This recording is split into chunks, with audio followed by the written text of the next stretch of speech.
Michael Josh, and this is TechRap, your weekly source for tech news, gadget reviews, app recommendations, and social media tips. We're here in Las Vegas, Nevada to cover the 2014 Consumer Electronics Show, the biggest tech event of the year. Anyone in tech is here to show off their latest gadgets and innovations. There was so much to see. Think about it like a field trip to the Louvre. There's so many paintings and work of art, but we basically had to pick which ones we wanted to see. So we basically found a couple of Mona Lisas, and we'll provide them to you. You can visit rappler.com/CES 2014 for all our stories. But today on the show, we're going to zoom out a bit and focus on some of the innovations and trends that we saw. The first one is 4K. What's 4K? 4K is basically ultra high definition content, and vendors talked about 4K acquisition, 4K delivery, and 4K consumption. Check this out. CES hadn't even officially kicked off, and Korean rivals Samsung and LG had shown off impressive 4K televisions. Curved was the new trend at CES. Both companies unveiled 105-inch curved ultra high-def TVs, and both claimed they were the first in the world with the technology. You can't get those now, but soon you'll be able to get the top-of-the-line curved UHDs starting at 50 inches. Both companies also showed off prototypes of bendable UHD televisions that went from flat screen to curved display. Speaking of TVs, LG showed off new smart TVs running WebOS. The reincarnated version of the former mobile operating system got a lot of buzz. We liked its easy-to-use interface, but weren't blown away. We saw 4K TVs from Sony and Panasonic too. Sony showed off wedge-shaped 4K TVs that fit in extra speakers, while Panasonic had an S-shaped display that featured 6 curved displays curving in different directions, 3 of them outward and 3 inward. Panasonic also showed off a 4K projector prototype and announced plans to launch a 20-inch 4K tablet, while LG showed off a 4K computer monitor. But what good are 4K screens if you don't have 4K content? Back in September, the Acer Liquid S2 became the first smartphone in the world to shoot 4K video.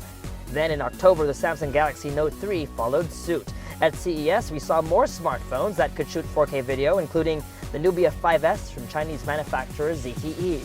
But what really impressed me was Sony's 4K Handycam. The camera comes with an impressive 1-inch sensor and should be available for just under $2,000 in the first quarter of 2014. The next big innovation is in the wearable space, and while we did see some wearables in the arena of entertainment from the likes of Oculus and Sony, most of the wearables shown off at CES 2014 were wearables that you could wear on your wrist. Leaked a few days before CES, LG's LifeBand Touch made an appearance at the show. The device was clunky and uncomfortable, but it merged fitness tracker features with smartwatch features, allowing you to get notifications for new calls or text messages. But it was more cumbersome than useful. Kickstarter Project Pebble didn't have a booth, but sought out journalists to show off the new Pebble Steel. The device looks very much like your favorite stainless steel watch, which we thought was an important step in the right direction, to have wearables that are not only functional, but look like real accessories that you'd really like to wear. Garmin, known for its fitness and GPS watches, also revealed a fitness band. The Vivo Fit has a battery that will last for about a year, but it doesn't come with a backlit display, so will be a challenge to use in the dark. Then there was the Jaybird Rain that is smarter than the usual fitness band. The Rain knows when you're swimming, walking, running, or even cycling. It also knows when you're sleeping without you telling it so.